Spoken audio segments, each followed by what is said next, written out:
I'm Jay. I'm a postgraduate research student here at the University of Surrey, and today I'm presenting joint work between myself, Steve Wesemeyer, and my supervisors, Brijesh and Helen. So, as is probably common knowledge, embedded devices and IoT devices are extremely prevalent in the billions of devices. But unfortunately, oftentimes these devices are too weak to run the kinds of sophisticated anti-malware programs that you'd find on a phone or on a computer. And attackers can obviously exploit software vulnerabilities in order to inject their own code onto a device. And so if we can't prevent that with anti-malware software, then what we might want to do is detect it. And for that we have people use remote attestation. This is a challenge response protocol where a trusted device called the verifier sends an attestation request to the device that you want to check. For example, here I have a smart camera or CCTV camera. And that will ask the prover to send some information to the verifier to convince it that the prover is running the code that it's supposed to be running, so it's not running malicious code. And in order to do this, the prover needs to have some kind of secure hardware or trusted software. That means that the verifier can know that the attestation result that the prover is sending is a genuine result and hasn't been tampered with by the malware that we're trying to detect in the first place. So this is good. This exists. The problem is that we have a lot of IoT devices, and trying to do this kind of one-to-one protocol between thousands of provers from a single verifier is going to be very expensive for the verifier. It's going to be expensive both in terms of computation and in terms of communication, and it requires the verifier to be able to directly communicate with all the different provers. So people have come up with a solution for that. In 2015, CEDA was proposed, which was the first collective remote attestation protocol, and these protocols distribute the work amongst the IoT devices. So the verifier only has to communicate with one or two, and the rest of the work is done amongst the swarm rather than by the verifier. And a later example of this is Simple Plus, which is what we focus on. And so, already talked about root of trust. And so what Simple Plus requires is, first of all, the root of trust that I spoke about, and second of all, we just assume that the device is loaded with the cryptographic keys from the beginning. It doesn't have like an online key agreement. So Simple Plus comes in two phases, the attest phase and the collect phase. This is what their diagrams look like. I have a more easier explanation. So what happens is that the verifier will broadcast an attestation request to neighboring provers, which will be picked up by the prover and then rebroadcast so that the attestation request goes throughout the entire swarm. And what the provers will do is that they will compute their result. So what happens is that from trusted code on the prover, secured by hardware, will the attestation request includes information about what software is considered healthy by the verifier, and the prover will measure its own software code in program memory and check that it matches, and if it does, it will record itself as being healthy in res n, and otherwise it will record itself as being unhealthy. Then in the second phase, verifier sends out collect requests, which causes a spanning tree to be formed, and then these results are sent back up this spanning tree, sent up the spanning tree and aggregated as you go along. So all this time, the verifier only needs to communicate with prover 0, and it ends up getting the status of every prover in this swarm. And so here's what that looks like. If you imagine that prover 1 and prover 3 are running malware, that will be recorded in res 1 and 3 as being unhealthy, while the rest of the provers are recorded as healthy, and then the verifier sees that information. So that was published a few years back. And so the secure attestation code running on the device that I've been talking about there are a few examples of that, such as Smart or TrustLight. And in order to detect, so we're trying to combat malware, but we're trying to combat an attacker, and an attacker can come in two forms. First of all, it's coming in the form of the software attacker that we're trying to detect here, and measuring, and we detect that attacker by measuring the program code on the device, and formal verification of that, of formally verified methods of detecting malware like that do exist, such as Veraced.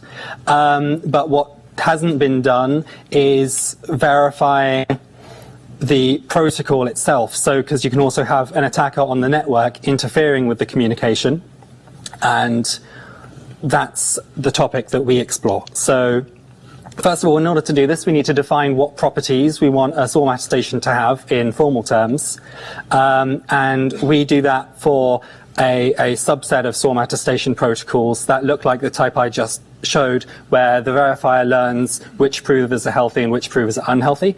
An alternative type would be where provers are grouped together and considered healthy or unhealthy as a group. So you have a group of 5 provers, let's say one of them is unhealthy, and the verifier will just know that that whole group is unhealthy, rather than which prover in the group is unhealthy. We model Simple Plus in Tamarind, and we look at 2 variations of Simple Plus to show how design decisions can affect the security properties.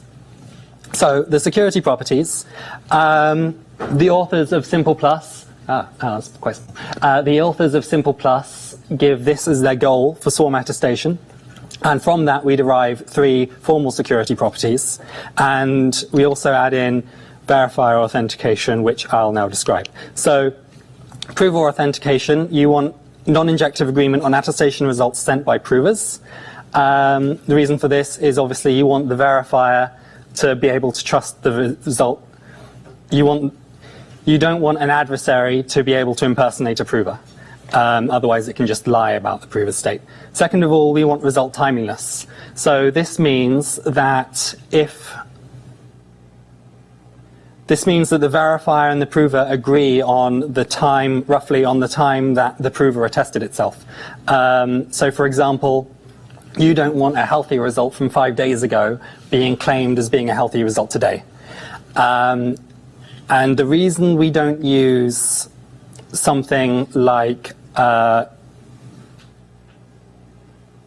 so the reason we split these 2 up rather than just using injective agreement for prover authentication is because some protocols, not Simple Plus, but some protocols will have provers attest themselves multiple times over a period and then send the whole batch to the verifier all at once, and you want each of those individual results to be corresponding to the times you think they are. Legitimate response just means that provers tell the truth. We don't want a prover saying that it's unhealthy when saying that it's healthy when it's unhealthy. And verifier authentication is injective agreement on messages from the verifier. So that is to prevent a very easy DOS attack on the swarm. If an adversary could replay messages from the verifier, it could get the swarm to attest itself over and over again. And measuring the program code usually comes in the form of a hash of the program memory, which takes a while to do, and so that would be a very easy DOS, so we don't want that. As they are, these properties are quite strong. So in swarm attestation, we often need to assume that if a prover doesn't respond, then that prover is unhealthy because an adversary could just block communication between the verifier and the prover, which means that the prover could have been healthy, but we don't know that, and so we need to allow the unhealthy case to fail, which means that we get this full list of properties, which we encode in Tamarind and verify for Simple Plus. So Tamarind is a tool for symbolic protocol verification. It was mentioned earlier today in a previous talk. It lets us write a model of Simple Plus and specify the properties that we want it to have, and then it will show that the model either satisfies or does not satisfy these properties, and it allows unlimited, an unbounded number of protocol runs, but because of that, the problem it's trying to solve is undecidable. So you have automatic proof modes, which isn't guaranteed to terminate, and an interactive proof mode, so you can go in and look if it's just trying to apply the same thing over and over again and never going to finish. And in Tamarind, we model Simple Plus with a model that has 2 provers and up to 2 rounds. And finally, the threat model that we use. So Tamarind comes with a Do-Leviau attacker model, and based on that, we make 2 threat models. So the first one is that no prover in the swarm can be dishonest or give its keys to an attacker. So this is the model that the authors of Simple Plus use, and whether it's a good model or not depends on the situation. So if you have CCTV cameras, like I showed earlier, an attacker could just take one of those CCTV cameras and get the keys out of it. Whereas if you have something in a factory with physical security, you might say, well, nobody's actually going to be able to access those, so this is okay. The second one considers where other provers can be dishonest, and we want the property to hold for only between the verifier and honest provers. The dishonest provers, the game is up, so we let that slide. And this is the results of our model for Simple Plus. We show that it satisfies most of the properties for when no provers can leak their keys. The only one that fails is prover authentication unhealthy, because again, messages can be dropped. So if the prover says that it's unhealthy but the verifier doesn't get that message, the verifier will think that if the prover says that it's healthy and the verifier doesn't get that message, the verifier will think that it's unhealthy. Whereas if other provers can leak their keys, it's almost entirely insecure. And this is the attack that Tamarind shows. But what this is basically saying is that, so in this case, we're trying to have the property hold between the verifier and prover 0. Prover 1 is dishonest, gives its keys to the adversary, and because all the authentication keys in Simple Plus are symmetric keys shared by all provers in the swarm, the adversary can just use kcol and kauth to authenticate a message pretending to be prover 0, saying that 0 is unhealthy. Saying that 0 is healthy, sorry. So that might not be good. Again, it depends on the situation. But we look at changes we can make to this protocol to potentially make it more secure. First of all, Simple Star is just a simplification of the protocol with the same properties, more or less. And then Simple Star BLS. Simple Plus uses a symmetric, a single swarm-wide symmetric key to authenticate the entire report. With Simple Star, what we do is we have each result being signed by a prover's own secret key that only it knows, which means that other provers can't lie about it if they decide to leak their keys. And that's all green. And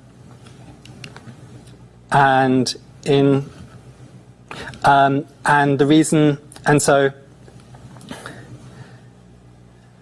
this is all green, but the cost is that we're first of all assuming public key infrastructure, which is a lot more complex than Simple Plus does, with just symmetric keys on everything.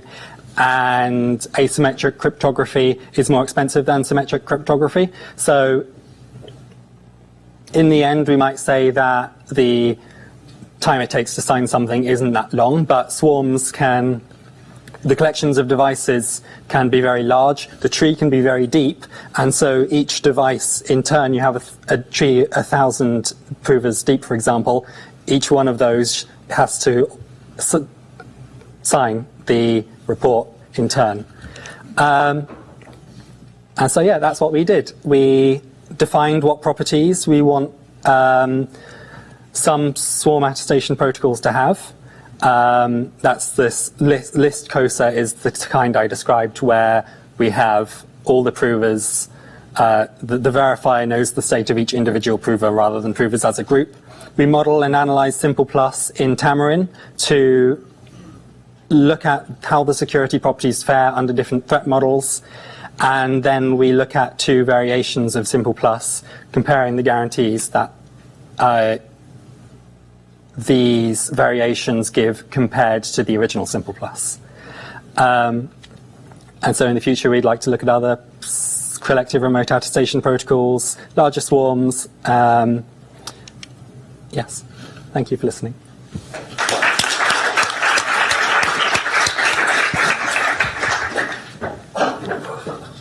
Okay, questions?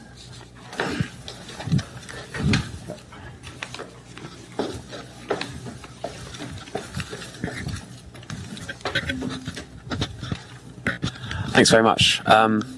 In your talk, you talked about how you explored some changes to the Simple Plus protocol in order to preserve more of these properties.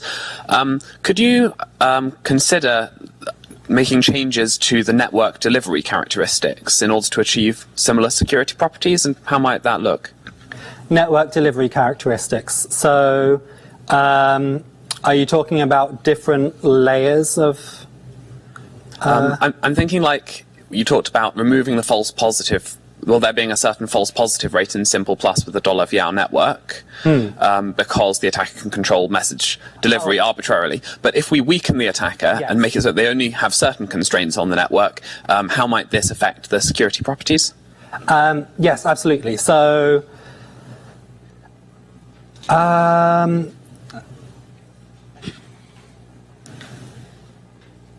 so I guess that depends on what the attack entails, right? So in order for this attack to work, first of all, the adversary needs to know the key.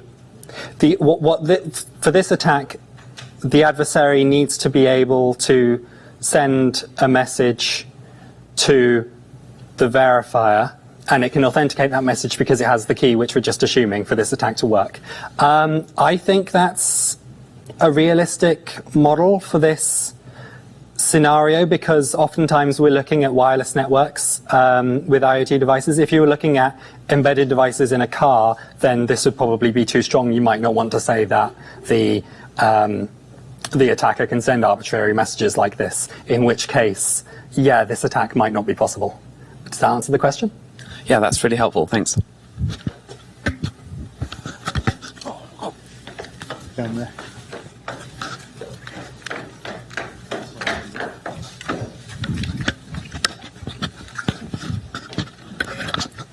Thanks for the very interesting talk. For the verification of the signature, so I guess that you still follow the spanning tree architecture, right? Mm-hmm. So now we're talking about BLS signatures. Yes. And so the node that is close to the root node would be the one who will verify lots of signatures, right? Verifying signatures. So does BLS require the signatures to be verified? I assume so. So the way I was envisioning it is that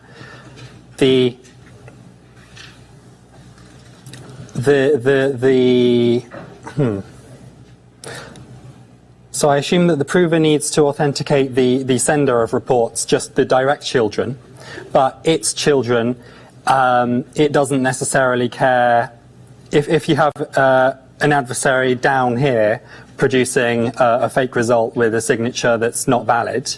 I don't see why it can't just pass that along to the verifier to do the verification. All right, so the signatures are verified only once. Each signature is verified only once by one node. I think so. The parent node. I think so. Okay. Yeah, this is mostly just, sorry, not this, but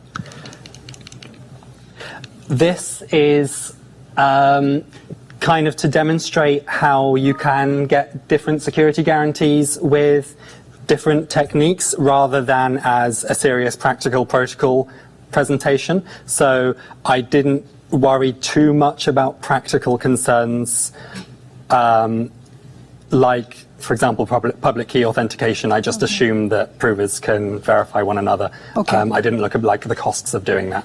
Okay, thank you. Thank you for your talk. So, You had this property called timeliness or something like timeliness. Yes. The second one. Here we are. How did you model that in Tamarind? If you can... With great difficulty. So the way I did it was bespoke to Simple Plus. So the property is generic, but the way I modeled it in Tamarind was specific to Simple Plus. And if I try to remember, I basically have to say that the result was not produced before the verifier started the round, and oh gosh. So in simple terms, you didn't model something special about time. It's just an ordering of events. Correct, yes. Yeah. All right. And I have another question. So this limitation to 2 provers or something, is it because you can generalize to more afterwards? Or is it just a limitation of Tamarind tractability? It's a limitation of Tamarind. I'm looking into hoping to be able to generalize. I don't know if it will be possible with 2 provers. Maybe we'd need 3 or 4. But at the moment, this is just in order to get the model to run in a reasonable amount of time, we have to restrict the state space. Okay, thank you. Okay, any more?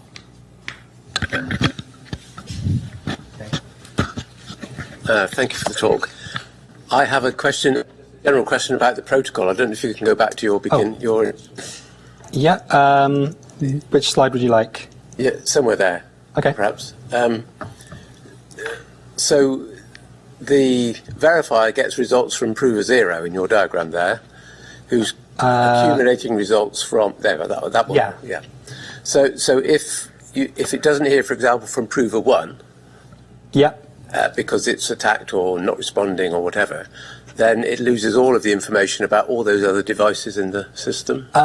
Potentially, yes. So it depends at what stage it becomes unavailable. So, for example, in this, when it's constructing the spanning tree, if prover 1 is unavailable, if prover 5, prover 4 and prover 6 are all out of range of all other provers, then they'll be missed. If there's another alternative route that it can go through, then they could be accessed. For example, if prover 3 was closer to prover 5, you might have it go through that way. Whereas once the spanning tree has been constructed, then if prover 1 decides to stop sending messages, then yeah, they just miss that round. And the verifier will think that these are all unhealthy, and then it will have to make a decision. Does it try to attest again? Maybe they just missed, or maybe we just say these guys are unhealthy. We need to go, go check go install new software, do a secure update, something. So part of the protocol is building what I think you're calling a spanning tree. Mm-hmm. So if prover 1 wasn't responding, it wouldn't get included in the spanning tree in the first place.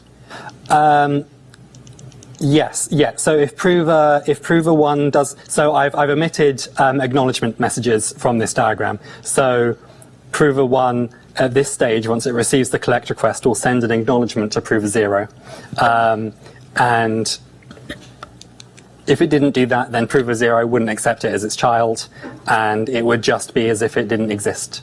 You just remove it from reality, and the protocol will trying to find another way. Okay, thank you. Okay, I think we're out of time now, so thanks very much, Thank you. Jay.